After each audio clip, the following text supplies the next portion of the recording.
বলিয়া বানৰ তাণ্ডৱ সাগৰ সদৃশ পৰিস্থিতি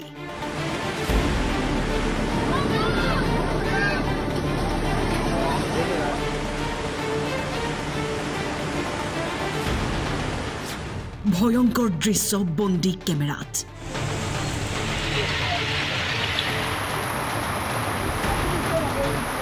চকুৰ পচাৰতে উটি গ'ল এখন ঘৰ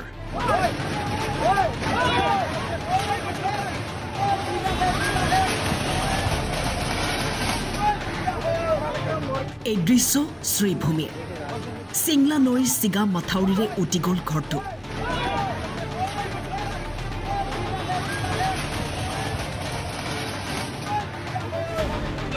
ৰাজ্যৰ প্ৰান্তে প্ৰান্তে বান বিভীষিকা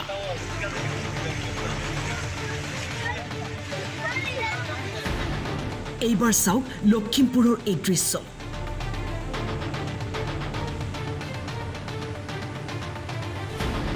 নিপকোৱে বান্ধ খুলি দিয়াৰ ফলত লখিমপুৰৰ ভিন্ন অঞ্চল ডুব গ'ল পানীত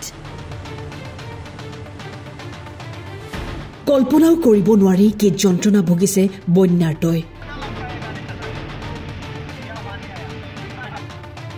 লখিমপুৰৰ বান পৰিস্থিতিৰ বুজ ল'লে মুখ্যমন্ত্ৰীয়ে আশ্বাস দিলে বৰ্ণাঢ্যক যাৰ যাৰ ঘৰ ভাঙিছে বনাই দিয়া হ'ব সকলোকে সহায় কৰিম যিমানখিনি মানুহৰ ক্ষতি হৈছে এখিনি আমাৰ খিলঞ্জীয়া থলুৱা মানুহ গতিকে যিমানৰ ক্ষতি হৈছে সকলোকে সহায় কৰিম আপোনালোকে এইটোৱে বুজক যে মই লগে লগে ইয়াতে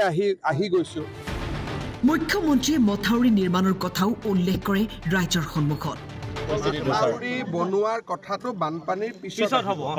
এতিয়া এটা ড্ৰয়িং হ'ব আপোনালোকৰ লগত কথা পাতিব কোনফালেদি বনাব লাগে কেনেকে বনাব লাগে এইটো ৰাইজৰ লগত আলোচনা কৰি এটা আমি স্কিম বনাম আপোনালোকে পৰামৰ্শ দিব এনেকে দিয়ক গোটেইখিনি কথা শুনি পেলাই বনাই যাব কিন্তু সেইটো বানপানীৰ পিছত হ'ব ছেপ্টেম্বৰ অক্টোবৰত হ'ব বৰ্তমান এতিয়া যিখিনি কৰিব খুজিছো আপোনালোকে বুজি লওক আমি তাতে কাটি দিম পানীখিনি ওলাই গ'লে সেইটো আমি মথাউৰিটো আকৌ লগে লগে মাৰি দিম এইটোও মাৰি দিম তাৰ পিছত ছেপ্টেম্বৰ মাহত ইঞ্জিনিয়াৰ আহি পাৰ্মানেণ্ট কৰাৰ কাৰণে আপোনালোকৰ লগত কথা পাতিম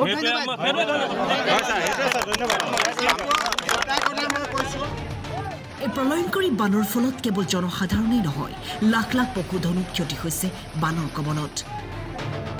মানে এতিয়া যিটো অৱস্থা চলি আছে মানুহৰতো অৱস্থা নাই গৰু ছাগলীৰ অৱস্থা নাই গতিকে ৰাইজে অলপ সহায় কৰক ৰাইজক ডিচিক ছাৰক কওক যেনেকৈ হওক আমাক যেনেকৈ হ'লেও গৰু ছাগলীৰ কাৰণে অলপ সহায় দিয়ক খাদ্য খানি দিয়ক মানুহৰ লাগে পিছত দিয়ক 2 দিন মানুহ চলিব পাৰিব গৰু খাদ্যটো চলিব নোৱাৰে লৈ আছে মানে কিছুমান আনি দলঙত ৰাখিছে কিছুমান এই স্কুলত ৰাখিছে কলেজত এনেকুৱা অৱস্থা শলমাৰীতো আৰু বেয়া অৱস্থা চিকামাৰটো যেনে তেনে আছে আৰু শলমাৰীৰ অৱস্থাটো বহুত বেয়া শ্ৰীভূমিৰ পৰা সৌমিত্ৰ দাস দবগাৰ পৰা শহীদুল আলম লখিমপুৰৰ পৰা ইনজামামুল হকৰ ৰিপৰ্ট টাইম 8